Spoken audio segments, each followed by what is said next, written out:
전쟁을 하면 돈을 벌 거라고 생각하셨나요? 지금 러시아는 정반대 상황을 보여주고 있습니다. 전쟁을 할수록 공장이 멈추고 기술자들은 사라지고 빚만 쌓여가고 있죠. 한 방산업체 사장은 이렇게 말했습니다. 전차 한 대 납품하면 회사가 죽어갑니다. 도대체 무슨 일이 벌어지고 있는 걸까요? 미국 군사 전문 기자 사라 미첼이 1년간 추적한 충격적인 현장, 지금 공개합니다. 본론에 앞서 구독과 좋아요는 유튜브 소통 문화의 꽃입니다. 저는 사라 미첼입니다. 워싱턴에서 군사 전문 기자로 15년을 일했죠. 전쟁이 터지면 늘 같은 패턴이 반복됩니다. 방산업체 주가가 치솟고 생산 라인이 풀가동되고 공장 주변 도시가 활기를 띠죠. 그게 전쟁의 냉혹한 경제학이었습니다. 이번에도 마찬가지일 거라 생각했어요. 우크라이나 전쟁이 발발했을 때 말이죠. 전 세계 애널리스트들이 러시아 방산주를 주목했습니다. 당연한 수순이었죠. 전쟁이 장기화되면 탱크도 미사일도 장갑차도 끝없이 필요하니까요. 하지만 석 달이 지나고 6개월이 지나면서 이상한 신호들이 포착되기 시작했습니다. 저는 지난해 가을 모스크바 근교 방산업체 밀집 지역을 취재하러 갔었어요. 그곳에서 만난 한 전직 공장장은 제게 이렇게 말했습니다. 이 전쟁으로 우리가 돈을 벌 거라고요? 웃기는 소리군요. 그는 쓴웃음을 지었습니다. 저는 그 표정을 잊을 수가 없어요. 분노도 아니고 슬픔도 아닌 그저 텅 빈 허무함이었죠. 제가 받은 내부 자료들은 충격적이었습니다. 러시아 주요 방산업체 12곳 중 9곳이 적자 상태였어요. 전쟁 중인데 말이죠. 믿기지 않았습니다. 전쟁을 해도 돈을 못 버는 나라가 있다니. 제 동료 기자가 중얼거렸던 말이 계속 머릿속을 맴돌았어요. 전쟁 경제학의 가장 기본적인 공식이 무너지고 있었습니다. 세계는 러시아가 전쟁 특수로 엄청난 이익을 챙길 거라 예상했죠. 저도 그랬고요. 하지만 현실은 정반대였습니다. 제가 입수한 기밀 문서에는 놀라운 내용이 담겨 있었어요. 러시아 국방부 내부 보고서였죠. 거기엔 이런 문장이 적혀 있었습니다. 현 생산 체계로는 전쟁 수행이 불가능. 구조적 붕괴 임박. 저는 그 순간 깨달았습니다. 이건 단순한 일시적 위기가 아니라는 걸요. 러시아 방산업 전체가 무너지고 있었어요. 그것도 전쟁 한복판에서 말이죠. 세계 군사 전문가들이 모이는 컨퍼런스에서 저는 발표를 했습니다. 제목은 간단했어요. 전쟁을 이겨도 남는 게 없다. 청중들은 웅성거렸죠. 누군가는 고개를 저었고 누군가는 믿을 수 없다는 표정을 지었습니다. 하지만 제가 제시한 데이터 앞에서 그들은 침묵할 수밖에 없었어요. 러시아는 지금 전례 없는 역설에 직면해 있습니다. 전쟁을 하면 할수록, 싸우면 싸울수록 방산업이 무너지고 있죠. 이게 어떻게 가능한 일일까요? 저는 그 답을 찾기 위해 6개월 동안 현장을 누볐습니다. 그리고 발견한 진실은 제 예상보다 훨씬 더 충격적이었어요. 모스크바에서 동쪽으로 1200km 떨어진 곳에 우랄 마시자보드라는 공장이 있습니다. 러시아 최대 전차 생산 시설이죠. 저는 작년 2월에 그곳 인근 마을을 방문했어요. 마을 입구 광장에는 전사자 추모비가 세워져 있었습니다. 비석에 새겨진 이름이 너무 많아서 글씨가 작았죠. 저는 그 이름들을 하나하나 읽어내려갔어요. 이반 페트로프 28, 드미트리 소콜로프 32, 알렉세이. 목록은 끝없이 이어졌습니다. 마을 주민 한 분이 제게 다가왔어요. 60대 후반으로 보이는 여성이었죠. 기자분이시죠? 공장 이야기하러 오셨나요? 저는 고개를 끄덕였습니다. 그녀는 한숨을 쉬며 말했어요. 공장이요. 이제 거의 멈췄어요. 사람이 없거든요. 제가 놀란 표정을 짓자 그녀는 계속 말을 이었습니다. 우리 마을 젊은이들 절반이 전쟁터로 갔어요. 공장에서 일하던 숙련공들이요. 그중 4분의 1은 돌아오지 못했죠. 저는 다음 날 공장 정문 앞에서 출근하는 노동자들을 관찰했습니다. 오전 7시 교대조가 바뀌는 시간이었죠. 예전 같으면 수백 명이 우르르 몰려들어야 할 시간이었어요. 하지만 그날 아침 제가 센 사람은 67명뿐이었습니다. 공장 내부 소식통을 통해 입수한 자료는 더 충격적이었어요. 2022년 2월 기준 이 공장의 숙련 용접공은 312명이었습니다. 지금은 89명이에요. 선반 기술자는 147명에서 42명으로 줄었죠. 품질 검사원은 아예 3명밖에 남지 않았습니다. 제가 익명으로 인터뷰한 한 중간 관리자는 이렇게 말했어요. 작년 4월부터 징집 영장이 쏟아졌습니다. 생산라인 조장이 출근길에 군 징집소로 끌려갔어요. 그 뒤로 그 라인은 가동이 중단됐죠. 그는 담배를 깊이 빨아들이며 계속했습니다. 정부는 방산업체 노동자는 징집 면제라고 약속했어요. 하지만 현장에선 그런 거 없습니다. 면제 서류 들고 있어도 끌고 갔죠. 더 참담한 건 그 다음이었어요. 전쟁터로 간 숙련공들이 돌아오지 못하는 비율이 일반 보병보다 높았습니다. 왜 그럴까요? 한 전직 장교가 제게 그 이유를 설명해 줬어요. 공장에서 일하던 기술자들은 전선에서 특수 임무에 투입됩니다. 장비 수리, 전차 정비, 폭발물 처리 같은 일이죠. 위험도가 훨씬 높아요. 실제로 우랄마시자보드 출신 노동자 143명이 전사했습니다. 그중 97명이 숙련 기술자였어요. 저는 공장 근처 술집에서 퇴근하는 노동자 몇 명을 만났습니다. 그들은 지쳐 보였어요. 라인이 멈춰 있어요. 작업할 사람이 없으니까요. 한 노동자가 맥주잔을 기울이며 말했습니다. 제 옆자리에서 15년 동안 일하던 친구가 있었어요. 용접 실력이 정말 대단했죠. 작년 6월에 소집됐고 9월에 전사 통지가 왔습니다. 그 친구를 대체할 사람은 없어요. 러시아 방산업의 심장이 멈춰가고 있었습니다. 사람이 없으니 기계도 소용없었죠. 전쟁이 산업의 뿌리를 뽑아버린 겁니다. 상트페테르부르크 외곽의 한 미사일 제조 공장을 취재했을 때였습니다. 정확히는 공장 안으로 들어갈 수 없었죠. 하지만 공장 밖에서 만난 협력업체 관계자가 제게 결정적인 이야기를 들려줬어요. 부품이 안 들어옵니다. 아예요. 그는 신경질적으로 말했습니다. 반도체요. 서방제 반도체 없이는 유도 시스템을 만들 수 없어요. 그게 없으면 미사일은 그냥 쇳덩이에 불과하죠. 저는 그 말을 듣고 깨달았습니다. 제재가 단순히 경제를 압박하는 수준이 아니라는 걸요. 러시아 방산업의 심장을 직접 겨냥하고 있었어요. 제가 입수한 내부 문서에는 수입 중단된 핵심 부품 목록이 적혀 있었습니다. 목록은 무려 12페이지에 달했죠. 정밀 베어링, 고성능 윤활유, 특수 코팅제, 센서류, 전자부품, 광학장비. 한 줄 한 줄이 러시아 방산업의 생명줄이었어요. 모스크바 인근 전자부품 수입업체 사장을 만났을 때의 일이 기억납니다. 그는 한때 연 매출 수백만 달러를 올리던 사업가였죠. 2022년 3월 이후로 수입이 완전히 끊겼습니다. 그는 텅 빈 사무실에 앉아 말했어요. 독일에서 들여오던 정밀 센서가 있었어요. 전차 조준경에 들어가는 부품이죠. 대체품이 없습니다. 러시아산은 정확도가 형편없어요. 그의 말이 사실인지 확인하기 위해 저는 여러 경로로 정보를 수집했습니다. 결과는 동일했어요. 러시아 국내 기술로는 서방 수준의 정밀 부품을 만들 수 없었죠. 한 기술 전문가는 제게 이렇게 설명했습니다. 우리는 설계도는 있어요. 하지만 그걸 실제로 만들 장비가 없습니다.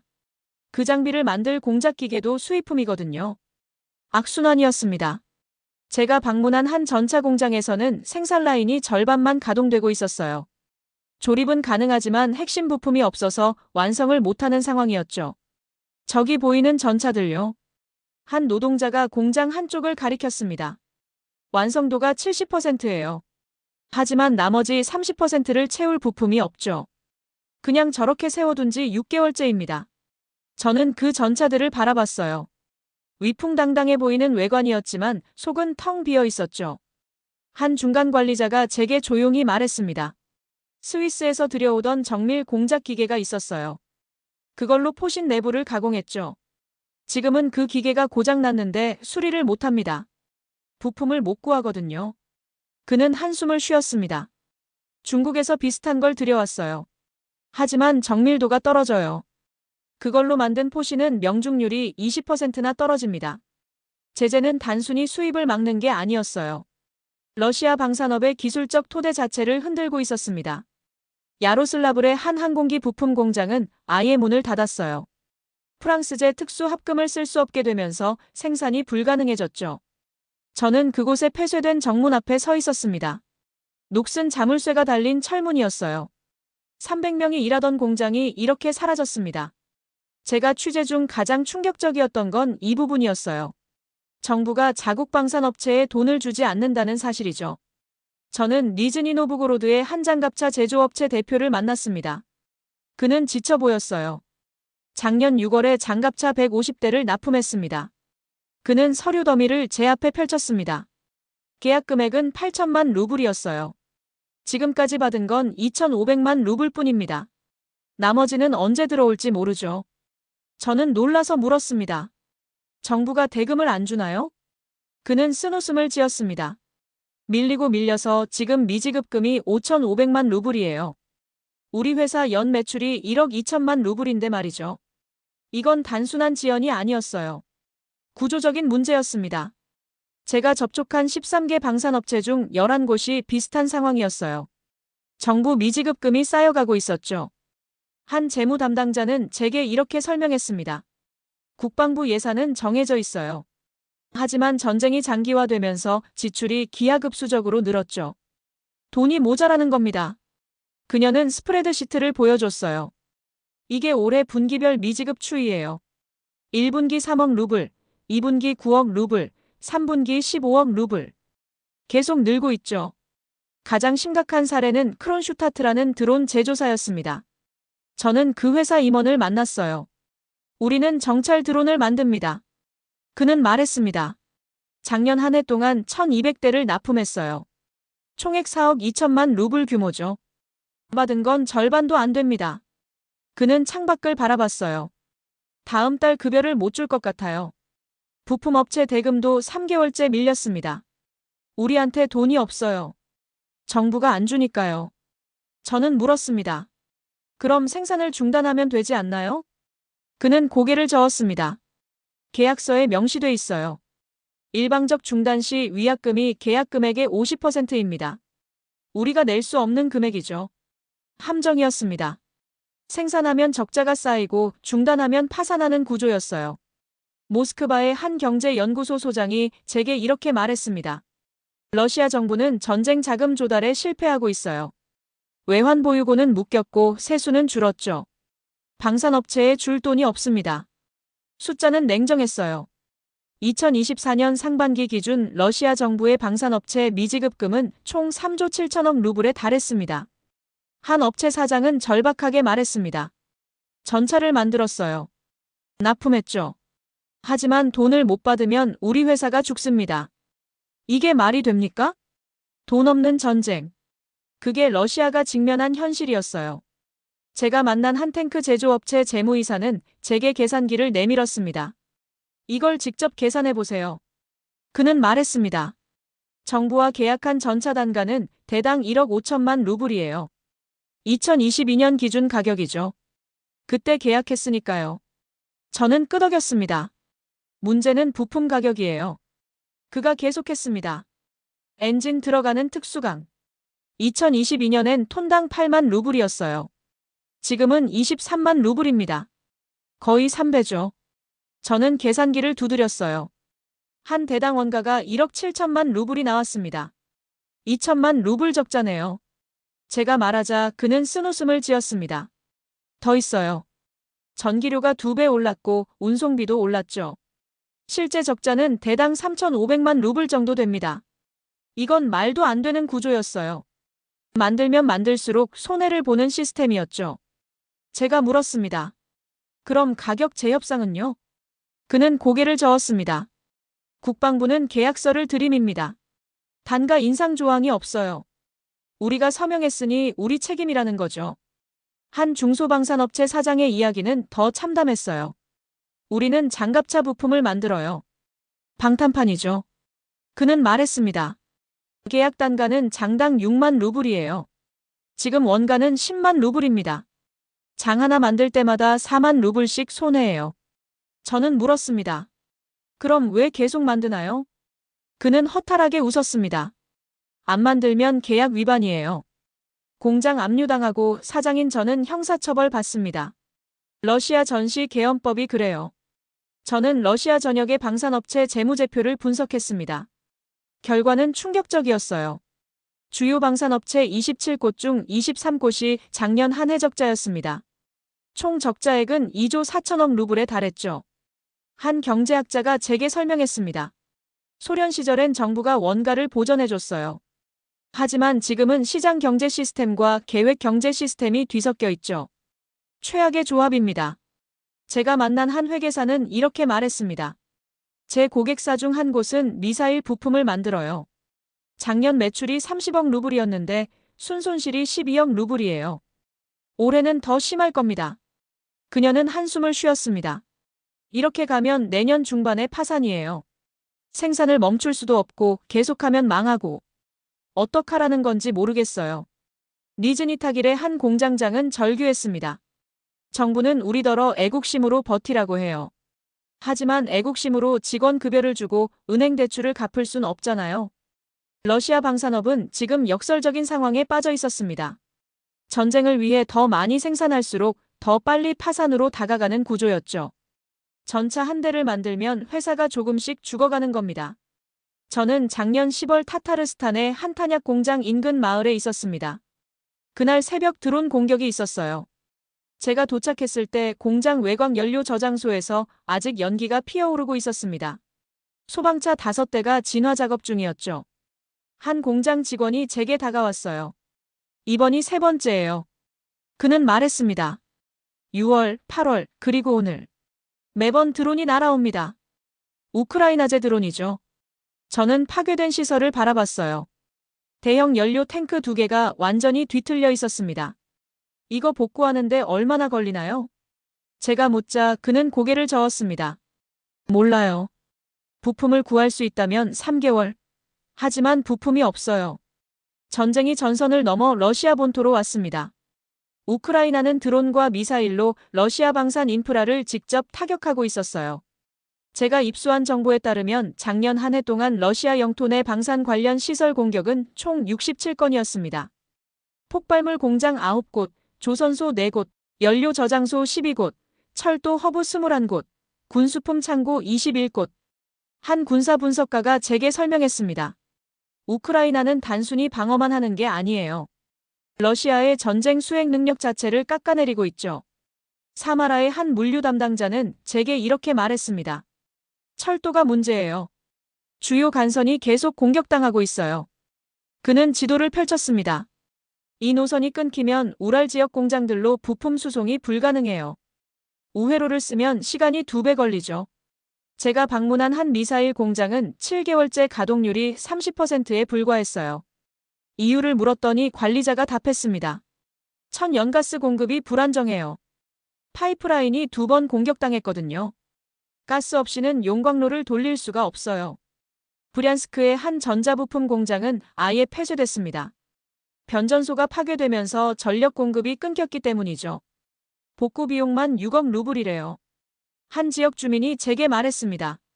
하지만 정부에 그럴 여유가 없대요. 그냥 문 닫은 채로 방치돼 있어요. 제가 만난 한 보안 전문가는 우려를 표했습니다. 러시아 방산 시설은 대부분 소련 시절에 지어졌어요. 방공 시스템이 낙후됐죠. 현대식 드론 공격을 막을 수 없습니다. 카잔의 한 항공기 공장 근처에서 저는 대공포를 봤어요. 오래된 소련제였습니다. 저걸로 드론을 잡을 수 있나요? 제가 근처 군인에게 물었습니다. 그는 어깨를 으쓱했어요. 운이 좋으면요. 전쟁이 공장을 삼키고 있었습니다. 생산 라인이 불타고 물류망이 끊기고 전력이 차단됐죠. 러시아 방산업은 이제 전선에서만 싸우는 게 아니었어요. 본토에서도 싸워야 했습니다. 모스크바의 한 방산 수출 대행업체 사무실에서 저는 충격적인 이야기를 들었습니다. 사장인 발레리 코즐로프는 25년 경력의 베테랑이었어요. 우리 회사는 작년까지 인도에 대공 미사일을 수출했어요. 그는 말했습니다. 연간 3억 달러 규모였죠. 올해는 제로예요. 완전히 끊겼습니다. 저는 물었습니다. 왜죠? 인도는 러시아 우방 아닌가요? 그는 쓴웃음을 지었습니다. 우방이죠. 하지만 제재 때문에 결제가 안 돼요. 스위프트가 막혔거든요. 인도 은행들도 미국 눈치를 봅니다. 러시아 방산 수출은 전통적으로 수입의 중요한 축이었어요. 전체 방산 매출의 40% 이상이 수출에서 나왔죠. 하지만 전쟁 이후 그 구조가 완전히 무너졌습니다. 제가 입수한 러시아 연방군사기술협력청 내부 자료에 따르면 작년 방산 수출액은 113억 달러였어요. 전년 대비 62% 감소한 수치였죠. 이집트, 알제리, 베트남, 이라크. 전통적 러시아 무기 수입국들이 하나둘 계약을 취소했습니다.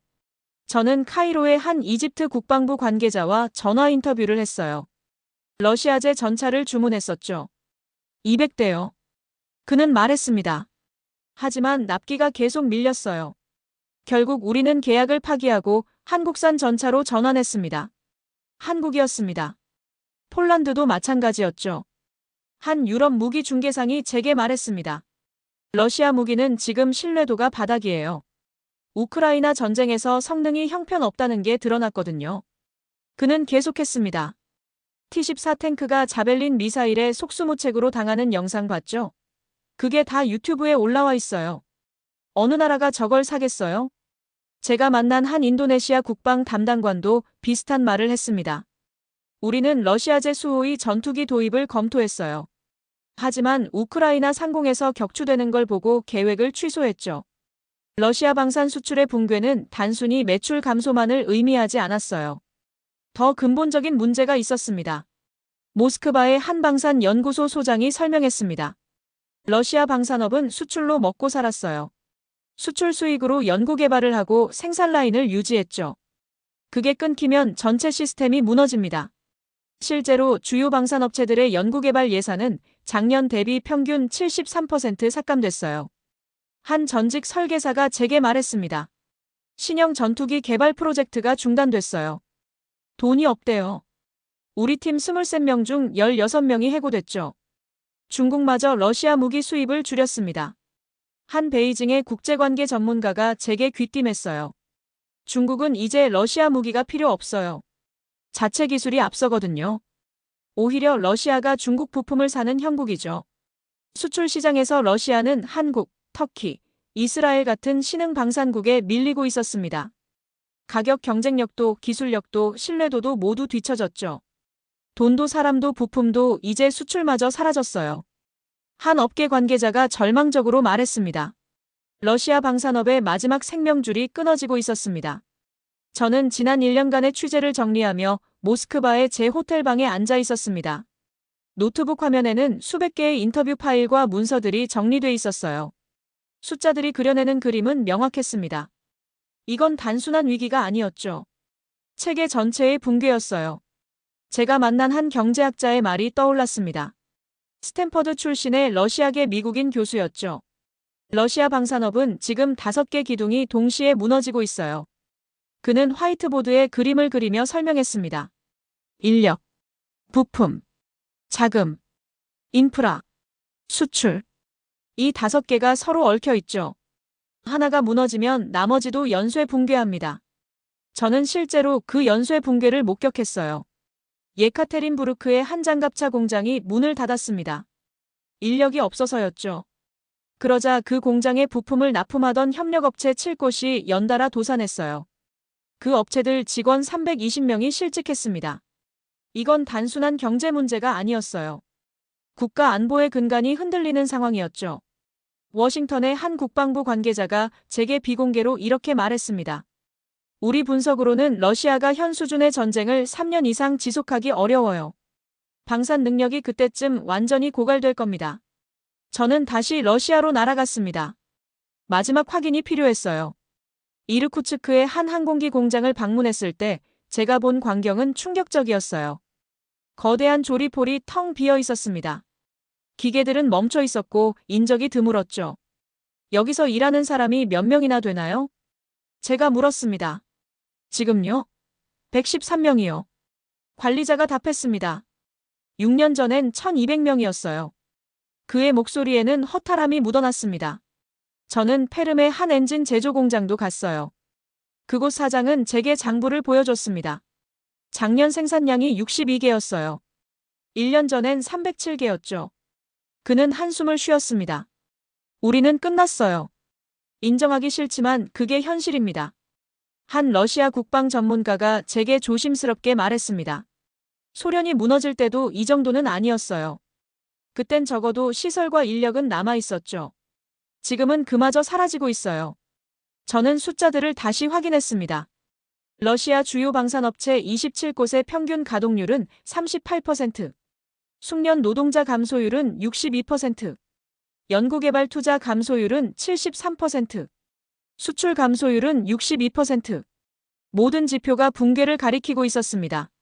런던의 한 전략연구소 소장이 제게 이메일을 보냈어요. 이건 역사적 전환점이 될 겁니다. 세계 군사력 판도가 완전히 바뀔 수 있어요. 저는 모스크바 붉은 광장을 걸으며 생각했습니다. 저 화려한 크레물린 성벽 너머에서 제국의 심장이 멈춰가고 있었어요. 전쟁은 승자도 패자도 만들지 않았습니다. 다만 모두를 파괴할 뿐이었죠. 하지만 러시아는 그 파괴를 자초했어요. 제가 마지막으로 만난 한 전직 공장장의 말이 귓가에 맴돌았습니다. 우리는 전쟁을 시작했지만 그 전쟁이 우리 자신을 삼켜버렸어요. 이제 남은 건 폐허뿐입니다. 저는 보고서를 마무리하며 키보드를 두드렸습니다. 제목은 간단했어요. 체계적 붕괴 마이너스 러시아 방산업의 종말. 이건 단순한 기사가 아니었습니다. 역사의 한 페이지가 넘어가는 순간을 기록한 것이었죠. 그리고 그 페이지 너머에는 새로운 세계가 기다리고 있었어요. 러시아 없는 군사 질서. 한국과 터키, 폴란드 같은 새로운 방산 강국들이 부상하는 세계. 역사는 냉혹했습니다. 하지만 역사는 또한 정직했어요. 전쟁으로 제국을 세우려 했던 나라가 전쟁으로 무너지는 모습을 저는 생생히 목격했습니다. 이제 세계는 물을 겁니다. 다음은 누구의 차례인가 하고요. 저는 그 답을 찾기 위해 다시 짐을 쌀 준비를 했습니다.